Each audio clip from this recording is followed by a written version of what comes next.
Let's go!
Something like that. I'm making the bit up at the end there.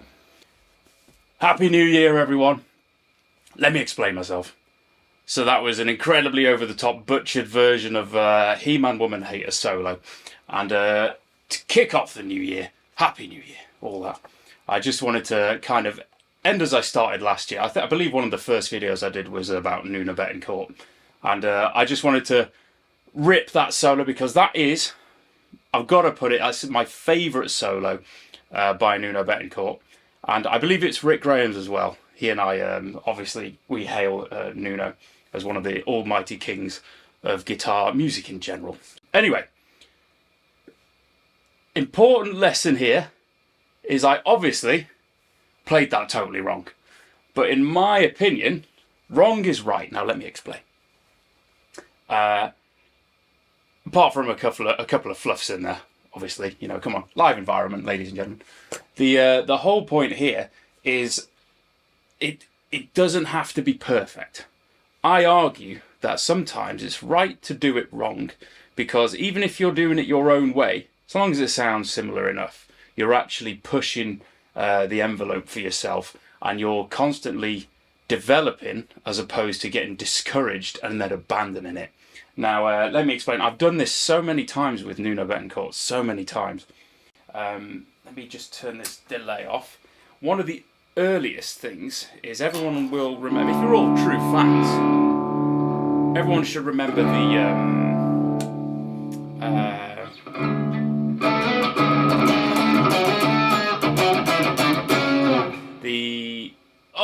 Midnight Express. Sorry, apologies.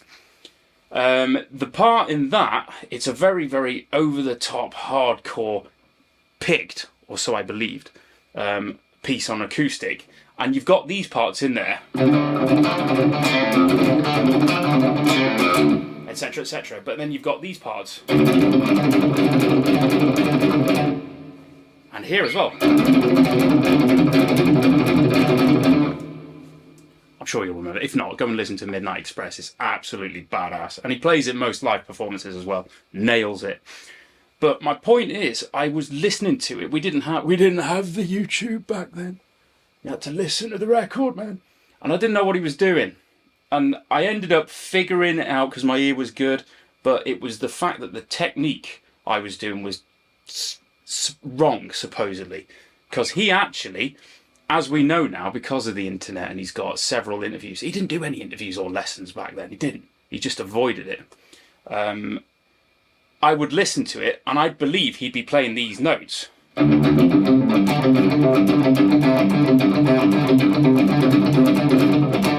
I believed he was picking all of them. And that's where one of the first things that I'd sit there and just try and work on and practice. Especially here as well. Sorry. But it's only recently that I discovered he's actually doing this. My guitar's incredibly not set up for legato, would you believe? Massive action, massive strings. One of the other reasons, ended up developing that kind of thing, really. So that right there, instead of getting that incredibly abrasive sound, it's the only way I could do it. And it forced me to practice incredibly difficult combinations of notes and stuff. Hence, playing it wrong served me well in the future. And it's the same thing with the with this. If I just go back to, like, because in that solo, what a monster solo, the He-Man Woman Hater, should I say? So that part there, where I just made up, like, because I am aware he plays this huge long arpeggio section. Get the idea. You'll have seen him explain that loads of times. I don't know. It was too much for me to try and break that down too fast at the time. Listening to it on I believe I had a CD, and I'd have to rewind and then have a go. And I could hear the progression because it's spaced, obviously. Oh no! Oh, I'm in drop D again. Forgive me. Anyway, that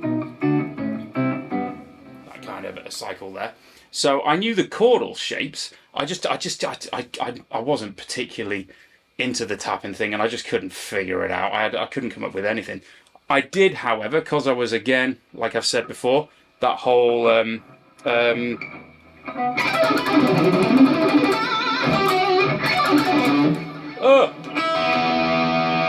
sorry, that whole arpeggio thing, just the 2-octave major that I was used to.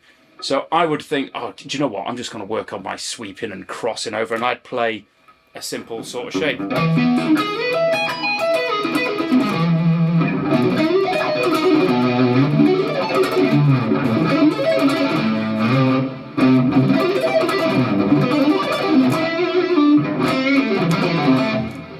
So you see, sorry, I digress. I get carried away, don't I?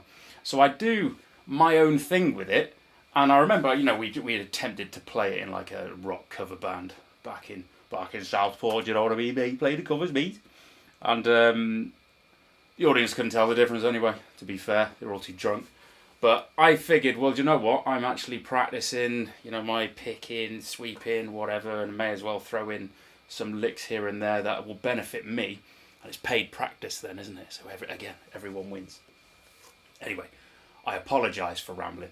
I just thought I'd share that with you, because I think it's an encouraging thing. People need guitarists just so little encouragement to keep it going.